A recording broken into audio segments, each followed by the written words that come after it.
Посланията нямат нужда от кукичка. А това видео е точно такова. Послание към всеки, който създава и продава информация и знания. Превърнали сме се в папагали. Всички повтаряме, че сме най-добрите, че продуктът ни е страхотен, че бизнесът ни е невероятен, че обслужването ни е неповторимо. И знаеш ли какво осъзнах? Това постоянно да говориш за себе си като за страхотен е може би най-тъжният маркетинг на света. Всъщност, нашата цел да бъдем възприемани като страхотни се изправя в директен сблъсък с целта на нашия клиент да бъде страхотен. Парадокс, нали? Повечето хора си казват, че това е едно и също, но ти знаеш, че не е. Затова трябва да решиш какво точно искаш.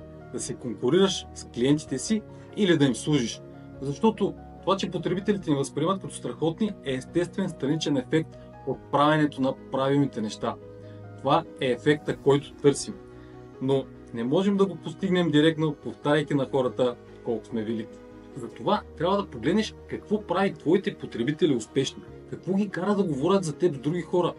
Ето защо желанието да имат твоя продукт е пряко свързано с това същия да постига резултати за тях.